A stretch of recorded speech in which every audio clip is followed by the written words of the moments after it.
Miraj group के 44वें स्थापना दिवस की आप सभी को हार्दिक शुभकामनाएं। नमस्कार, मैं मनीष शर्मा, न्यूज 21 देख रहे हैं आप। यूपी बुलेटिन में आप सभी का स्वागत करते हैं। लखीमपुर खीरी से खबर आ रही है। लखीमपुर खीरी से खबर आ रही है, जहां सावन के अंतिम और चतुर्थ सोमवार के अवसर पर पलिया विधानसभा क्षेत्र के मनकपुर से द्वितीय भव्य सद्भावना डाक कावड़ यात्रा रवाना हुई। प्रहलाद लोधी के नेतृत्व में करीब 100 कावड़ यात्रियों का जत्था पंचमुखी बालाजी मंदिर से पूजा अर्चना के बाद नेपाल के गोदावरी के लिए रवाना हुआ। श्रद्धालु वहां से पवित्र जल लेकर दौड़ते हुए छोटी काशी, गोला, गोकर्णनाथ पहुंचेंगे और भगवान भोलेनाथ का जलाभिषेक करेंगे। यात्रा के दौरान भाजपा नेता रवि गुप्ता भारत नेपाल सीमा पर पहुंचे, जहां एसएसबी, कस्टम और पुलिस, नेपाल सशक्त पुलिस बल और नेपाल पुलिस के जवानों ने कावड़ यात्रियों का स्वागत किया। रवि गुप्ता ने श्रद्धालुओं को शुभकामनाएं देते हुए उनकी मंगलमय यात्रा की शुभकामनाएं और कामना की। लखीमपुर खीरी से नितेश चंद्र गुप्ता की रिपोर्ट देख रहे हैं।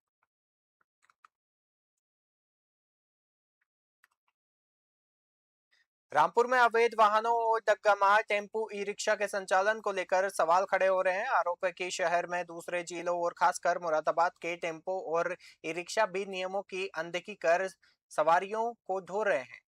तस्वीरों में वाहनों में क्षमता से अधिक सवारियां बिठाने के दावे भी सामने आए हैं। स्थानीय लोगों का कहना है कि सिविल लाइन थाना, माल गोदाम चौराहा और अंबेडकर पार्क और अन्य प्रमुख स्थानों पर ट्रैफिक पुलिस की तैनाती रहती है। इसके बावजूद कथित अवैध डग्गामारी जारी है और लोगों ने ट्रैफिक विभाग से वाहनों की जांच कर नियमानुसार कार्रवाई करने की मांग की है। मामले में विभाग का आधिकारिक पक्ष सामने आना अभी बाकी है। रामपुर से शाहबाज खान की रिपोर्ट देख रहे हैं।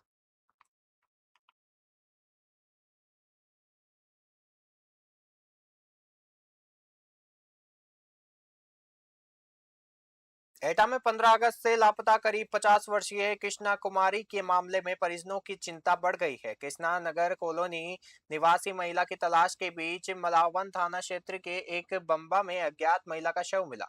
सूचना के बाद पुलिस ने शव को पोस्टमार्टम के लिए भेज दिया और महिला के परिजनों ने पोस्टमार्टम हाउस पहुंचकर शव की पहचान करने का प्रयास किया, लेकिन शव क्षतिग्रस्त होने के कारण शिनाख्त नहीं हो सकी। परिजनों को आशंका है कि ये शव लापता कृष्णा कुमारी का हो सकता है और पुलिस गुमशुदा महिला की तलाश के लिए शव की पहचान और मामले की जांच में जुटी हुई है। एटा से राज अली खान की रिपोर्ट देख रहे हैं।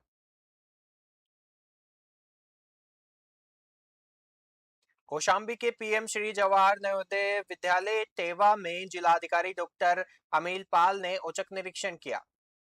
डीएम ने विद्यालय में पठन पाठन, छात्रावास, साफ सफाई और भोजन व्यवस्था का जायजा लिया। प्रधानाचार्य विनोद त्रिपाठी से छात्र छात्राओं और शिक्षकों की संख्या की जानकारी लेने के बाद डीएम कक्षाओं में पहुंचे और जहां स्मार्ट क्लास के जरिए पढ़ाई होती मिली, उन्होंने गर्ल्स और बॉयज हॉस्टल का निरीक्षण कर छात्रों को मिल रही सुविधाओं की जानकारी ली और व्यवस्थाएं बेहतर बनाए रखने के निर्देश दिए। इसके बाद मेष पहुंचकर भोजन की गुणवत्ता परखी और स्वयं भोजन कर उसकी जांच की और जिलाधिकारी ने छात्र छात्राओं को गुणवत्तापूर्ण शिक्षा और बेहतर सुविधाएं उपलब्ध कराने पर जोर दिया। कौशाम्बी से अरविंद शुक्ला की रिपोर्ट देख रहे हैं।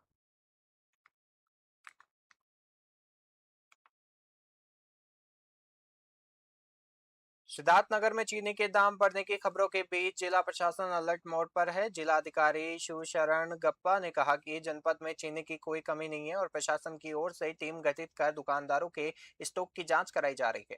डीएम ने कहा कि अगर कोई दुकानदार चीनी की कालाबाजारी या जमाखोरी करता है तो उसके खिलाफ तत्काल कानूनी कार्रवाई की जाएगी। उन्होंने लोगों से अपील की कि किसी भी दुकानदार द्वारा कालाबाजारी किए जाने की जानकारी मिलने पर प्रशासन की टीम को सूचित करें और साथ ही जिलाधिकारी ने लोगों से अफवाहों पर ध्यान नहीं देने और चीनी की उपलब्धता को लेकर अनावश्यक घबराहट से बचने की अपील की है। सिद्धार्थनगर से अनंत मिश्रा की रिपोर्ट देख रहे हैं। शासन के निर्देश के क्रम में जनपद सिद्धार्थनगर में चीनी के जितने स्टॉकिस्ट हैं उन लोगों का स्टॉक चेक करने के लिए एक निर्देश प्राप्त हुआ है। उसको हम लोगों ने शुरू कर दिया है और एज ऑफ नाउ जनपद में चीनी की कोई कमी नहीं है। इसके अलावा भी कहीं भी ओवर रेटिंग की या कोई शिकायत आती है तो हम उस पर तत्काल कार्रवाई करने के लिए हमारी टीम को निर्देश दिया गया। शासन के बदायूं के बिसौली कस्बे के बेरियान मोहल्ला वार्ड नंबर 15 में जुलूस का चंदा नहीं देने को लेकर एक गरीब विधवा महिला के घर में घुसकर उसकी बेटियों से मारपीट करने का आरोप सामने आया। घटना का वीडियो सोशल मीडिया पर तेजी से वायरल हो रहा है, जिसमें पीड़ित महिला का आरोप है कि दबंगों ने घर में घुसकर बेटियों के साथ मारपीट की और महिला के मुताबिक उसने थाने पहुंचकर शिकायत भी कराई, लेकिन कोई सुनवाई नहीं हुई। इसके बाद मुख्यमंत्री पोर्टल पर शिकायत दर्ज कर आरोपियों के खिलाफ कार्रवाई की मांग की गई है और वायरल वीडियो सामने आने के बाद पुलिस कार्रवाई को लेकर सवाल उठ रहे हैं। पीड़िता ने मामले में निष्पक्ष जांच और न्याय की गुहार लगाई है। बदायूं से सचिन शर्मा की रिपोर्ट देख रहे हैं। बिसौली की रहने वाली 15 वाट की। मुझे चंदा के पीछू घर में मारपीट करी मेरी खलील ने और सबलू और हुमैरा और राबिया और उनकी बहुएं हैं दोनों। जब मारते हैं घुस के मारते हैं कि पैसे ना देगी तो यहाँ से लेकर के हम उसका पीछा छोड़ेंगे जब करेंगे। झल्लर के मारे चंदे में झल्लर टांगने के लिए 100 रुपया मांग रहे थे। इस पर मेरे घर में घुस के मारपीट करी, मेरे कपड़े फाड़ दिए और फिर भी मुझे बहुत मारा। पुलिस के पास गई तो पुलिस में इन्होंने मेरी कोई सुनवाई नहीं करी। इन्होंने पैसा दे दिया, भर दिया। राशिद सब मेरी नूर समा के रेहाना के चोट लगी है। बदायूं के सहसवान में प्राचीन धरोहरों को पर्यटन स्थल के रूप में विकसित करने की मांग उठी है। हिंदू शक्ति दल के राष्ट्रीय अध्यक्ष सिमरन गुप्ता ने मुख्यमंत्री को संबोधित ज्ञापन एसडीएम सहसवान को सौंपा है और उस ज्ञापन में सरसोता यानी सूरजकुंड, दंड झील और सहस्त्र बाहु किला और जमुनिया खेड़ा स्थित भगवान परशुराम आश्रम के संरक्षण और सौंदर्यीकरण और विकास की मांग की गई है। और संगठन ने सरसोता की भूमि पर कथित अवैध कब्जों और निर्माणों की जांच कराने की भी मांग की है और साथ ही सशस्त्र बाहु किले के संरक्षण, प्रतिमा और स्थापित करने और कॉरिडोर विकसित करने का प्रस्ताव रखा गया। संगठन ने चेतावनी दी कि मांगों पर कार्रवाई नहीं हुई तो उच्च न्यायालय का रुख किया जाएगा। बदायूं से सचिन शर्मा की रिपोर्ट देख रहे हैं। आपको ज्ञापन दिया है, क्या है ये मामला? ये है कि पहले तो एक प्राचीन धरोहर है भगवान परशुराम की द्वारा बनाया गया था सरसोता। जब भगवान परशुराम के माता पिता और हमारे प्राचीन ऋषियों को प्यास लगी तो उन्होंने 7 फरसे द्वारा मारकर सरसोता का निर्माण किया था, जिसकी 400 बीघा जमीन कच्चे में है, 100 बीघा जमीन पक्के में है। उस जमीन पर सहसवान के कुछ एक भूमि माफिया और नेताओं द्वारा अवैध कब्जा किया गया है, जिसमें एसडीएम ऑफिस के लोग मिले हुए हैं, जो पुराने एसडीएम थे वो भी मिले हुए हैं, नए की तो मैं कह नहीं सकता। हापुड़ में सावन माह के 6वें वार्षिक भंडारे का आयोजन हापुड़ तहसील स्थित चैम्बर नंबर 57 के अधिवक्ता साथियों के संयोजन और सोचने से किया और कार्यक्रम में समाजवादी पार्टी के वरिष्ठ नेता प्रताप सिंह चौहान शामिल हुए और बाबा भोलेनाथ का आशीर्वाद लेकर श्रद्धालुओं के साथ प्रसाद ग्रहण किया। भंडारे में अधिवक्ताओं और गणमान्य लोगों और बड़ी संख्या में श्रद्धालुओं ने पहुंचकर प्रसाद ग्रहण किया और इस दौरान भगवान शिव की पूजा अर्चना कर क्षेत्र की सुख समृद्धि और खुशहाली की कामना की गई।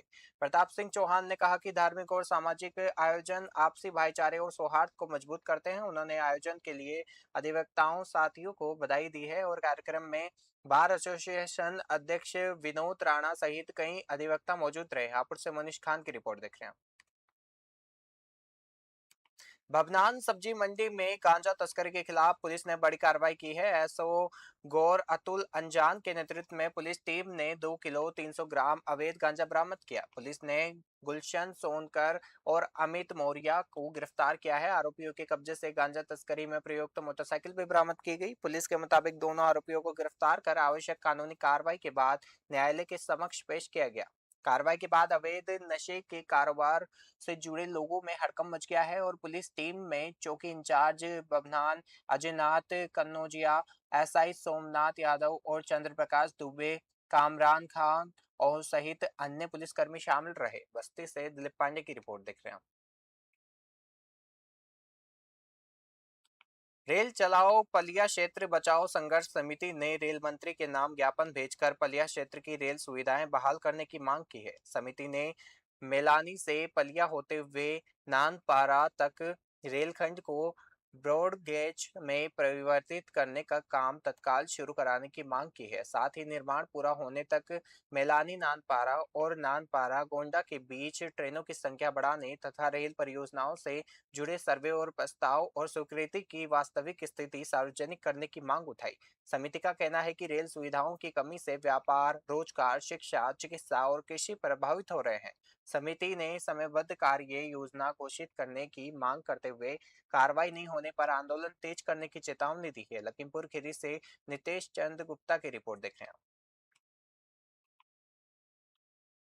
बस्ती के वोल्टरगंज थाना क्षेत्र के बहेरिया गांव में पति पत्नी के विवाद ने खूनी रूप ले लिया। आरोप है कि कहासुनी के बाद पति फूलचंद राजभर ने अपनी 40 वर्षीय पत्नी किरण पर ईंट से ताबड़तोड़ हमला कर उसे घायल कर दिया, जिससे उसकी मौत हो गई और घटना के बाद गांव में सनसनी फैल गई। सूचना पर पहुंची पुलिस ने शव को कब्जे में लेकर पोस्टमार्टम के लिए भेज दिया और सीओ अनिल सिंह के मुताबिक बेटे की तहरीर पर मुकदमा दर्ज कर लिया गया है और आरोपी की गिरफ्तारी के लिए पुलिस की 4 टीमें लगाई गई है। पुलिस पोस्टमार्टम रिपोर्ट और जांच के आधार पर आगे की कार्रवाई करेगी। बस्ती से दिलीप पांडे की रिपोर्ट देख रहे हैं। ये जहाँ पति ने अपनी पत्नी को ईंट से कूच के हत्या कर दी। सर क्या कुछ जानकारी इस संबंध में? कल दिनांक 23/8/26 को रात्रि 11 बजे अमित राजभर ने तहरीर दिया कि उसके पिता फूलचंद ने उसकी माता किरण को 40 वर्षीय की ईंट से कूच करके हत्या कर दी। इस सूचना पर मुकदमा अपराध संख्या 192/26 धारा 103(1) BNS का कायम किया गया है। ये कोतवाली थाना क्षेत्र के कृष्णा भगवती चौराहे पर 32 वर्षीय महिला का शव संदिग्ध परिस्थितियों में घर के कमरे में मिला। महिला का शव पंखे से साड़ी के सहारे लटका हुआ था, जबकि शरीर का आधा हिस्सा बेड पर पड़ा था।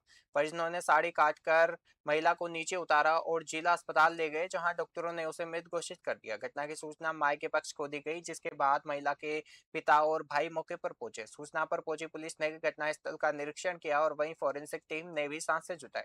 पुलिस ने शव को पोस्टमार्टम के लिए भेज दिया है और महिला की मौत की वजह अभी स्पष्ट नहीं है और पोस्टमार्टम रिपोर्ट का इंतजार है। बस्ती से दिलीप पांडे की रिपोर्ट देख रहे हैं।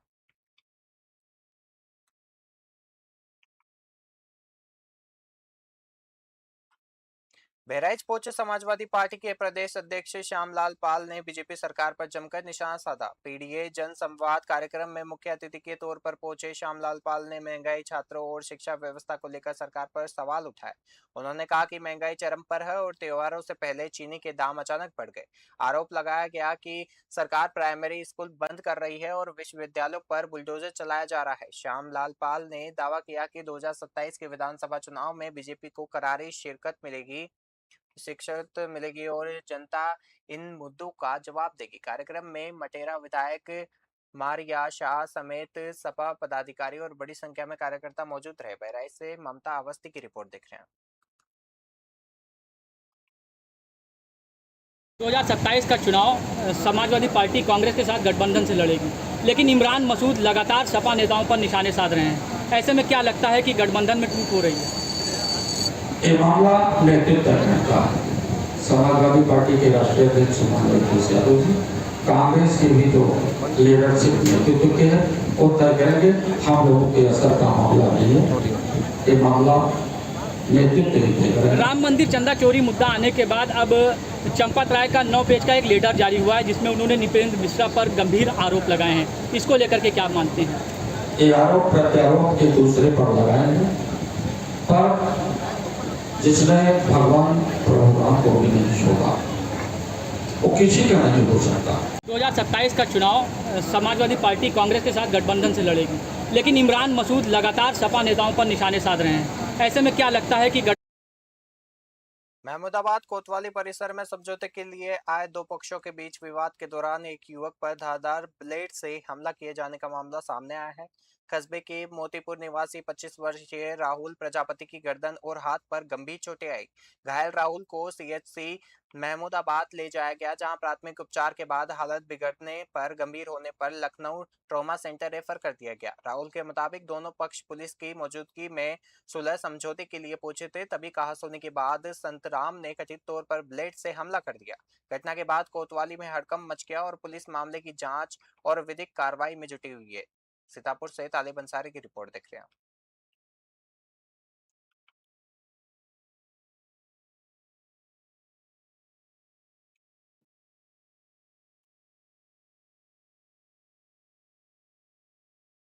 यूपी बुलेटिन में फिलहाल के लिए इतना ही। देखते रहिए न्यूज़ 21। नमस्कार।